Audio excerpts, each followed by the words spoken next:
జయ గురుదత్త. ద్రాం దత్తాత్రేయాయ నమః. గం గణపతయే నమః. శరబిందు సమాకారే పరబ్రహ్మస్వరూపిణి వాసరాపీఠనిలయే సరస్వతి నమోస్తుతే. జయ గురు దత్తాత్రేయ. మారుతి అనుగ్రహం ప్రారంభ.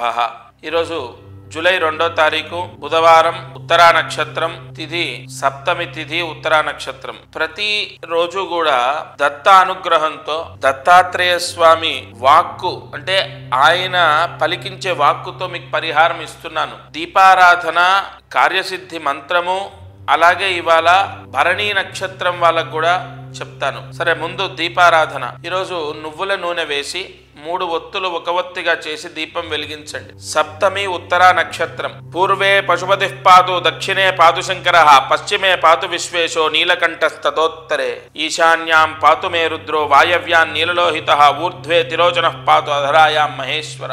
కొన్ని దీపారాధనలు పిల్లలను చెడు దారిలో వెళ్లకుండా, మొండిగా అంటే చెడు మాట్లాడకుండా, ఎదురు మాట్లాడకుండా కాపాడుతాయి. ఈరోజు దీపారాధన నువ్వుల నూనె వేసి 3 ఒత్తులు ఒక ఒత్తిగా చేసి సూర్యాస్తమయం లోపు వెలిగించండి. పిల్లలకు సంస్కార యోగము కలుగుతుంది, మొండితనం పోతుంది, చెప్పిన మాట వింటారు, ఎదురు మాట్లాడటం తగ్గిస్తారు. నిజంగా మన భ్రమ కాకపోతే దీపారాధనతో సాధ్యమవుతుందా?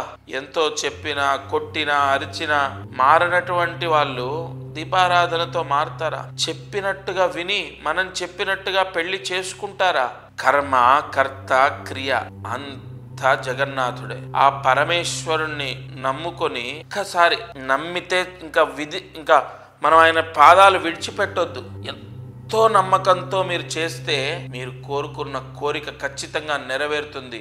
మీ అమ్మాయి పెళ్లి లేదా మీ అబ్బాయి పెళ్లి మీ చేతి మించో. ఏమండి, సంకల్ప బలం చాలా గొప్పది. ఏ ఇన్స్టెంట్ అయినా జరగవచ్చు.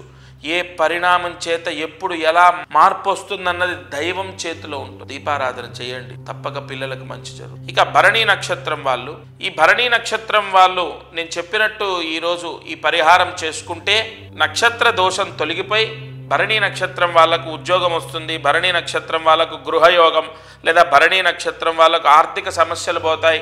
భరణీ నక్షత్రం వాళ్ళకు వీసా రావడము, చదువు, లేదంటే ఆరోగ్యము, ఇలా అన్నీ. ఎందుకంటే ప్రతిరోజు అదృష్టం ఐశ్వర్యంలో అందరికీ కలిపి చెప్పే పరిహారం వేరు. ప్రత్యేకంగా మీ నక్షత్రానికి సంబంధించే చెప్తున్నాను కదా.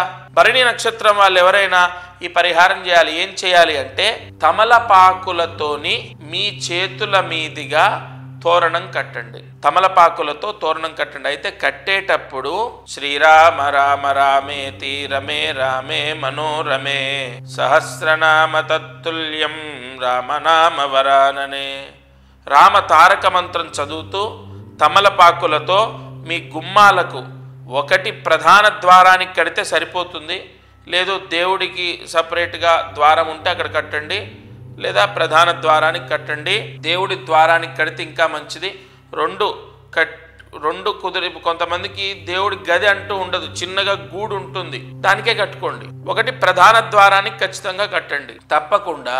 కొంతమందికి ఉత్తరము తూర్పు ఉంటుంది, లేదా దక్షిణం తూర్పు ఉంటుంది. 2 ద్వారాలు ఉంటాయి. దక్షిణం తూర్పు కాదు, ఉత్తరం తూర్పు ఉంటుంది, లేదా తూర్పు ఉంటుంది, లేదంటే ఇటు దక్షిణం నుంచి మళ్ళీ తూర్పు. ఎస్, దక్షిణం ఎంట్రన్స్ తూర్పు ద్వారం ఉంటుంది. మీరు బాగా గుర్తుపెట్టుకోండి, ఎక్కువగా మీరు ఏ ద్వారంలో నుంచి బయటికి నడుస్తారో దానికి కట్టాలి. దానికి భరణీ నక్షత్రం వాళ్ళు ఈ పరిహారం చేసుకుంటే అంటే ఇక్కడ ఏమిటంటే ఈ పరిహారం వల్ల మార్తాండ యోగం అనేది భరణీ నక్షత్రం వాళ్ళకు కలుగుతుంది. అప్పుడు వీళ్ళకు పూర్తిగా అనేక అనేక అనేక గ్రహ దోషాలు తొలగిపోయి, ముఖ్యంగా నవగ్రహ దోషం తొలగిపోయి సంపూర్ణ దైవానుగ్రహాన్ని ఈ భరణీ నక్షత్రం వాళ్ళు పొందుతారు.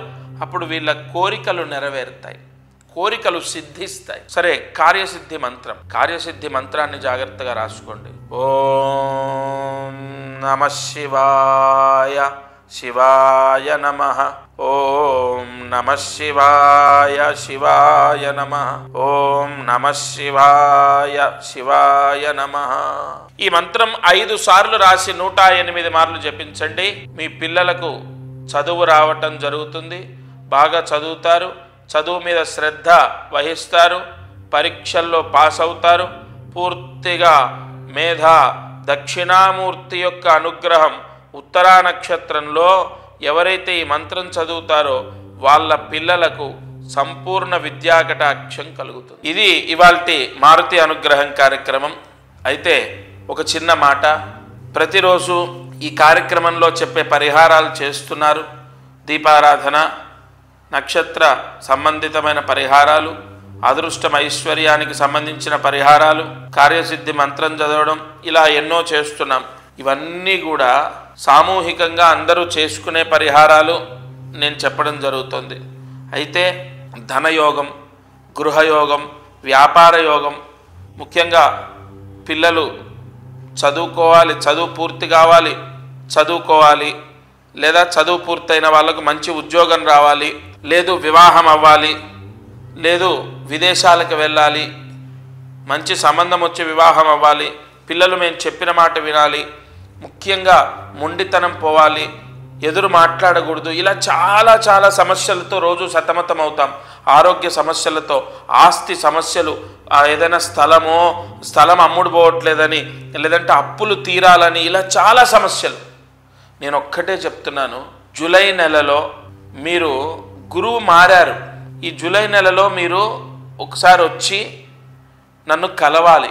ఎందుకు ఇది నేను చెప్పడం పదే పదే అంటే, మీరు వచ్చి కలవడం కానీ, మీ పిల్లలు వచ్చి కలవడం కానీ, లేదా మీ పిల్లల గురించి మీరు వచ్చిన వాళ్ళ వేలి ముద్రలతో, నేను మళ్ళీ చెప్తున్నాను, మీరు ఎన్నైనా సరే మనిషికి మనిషి కళ్ళు కానీ నుదుటు కానీ ఏవైనా మ్యాచ్ అవ్వచ్చు, కానీ ఈ వేలి ముద్రలు మ్యాచ్ అవ్వవు. కోట్ల మంది ఉన్న దగ్గర ఎవరిది మ్యాచ్ అవ్వదు ఒకరిదొకరికి. ఎందుకంటే నాడి అన్నది తలరాత, మన యొక్క కర్మ దోషమంతా కూడా ఇందులో నిక్షిప్తమై ఉంటుంది.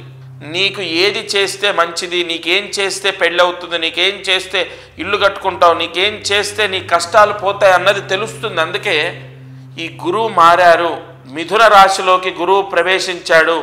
ఈ సమయంలో జాతకం చూసి సరైన పరిహారం చేసుకుంటే మీకే మంచిది. నేను రమ్మని చెప్పగలుగుతాను తప్ప మిమ్మల్ని తీసుకొని నా దగ్గర కూర్చోబెట్టుకోలేను. మీరు నిర్ణయం తీసుకోండి, తప్పకుండా వచ్చి కలవండి. నా వాళ్ళు నేను చెప్పింది చేస్తున్నారు అనేటటువంటి భావంతో చెప్తున్నాను తప్ప వేరే వాళ్ళు అయితే అసలు నేను చెప్పను. మీరందరూ సంపూర్ణ గురువు దత్తాత్రేయుడు అనుగ్రహంతో ఉండాలి. దత్తార్పణమస్తు.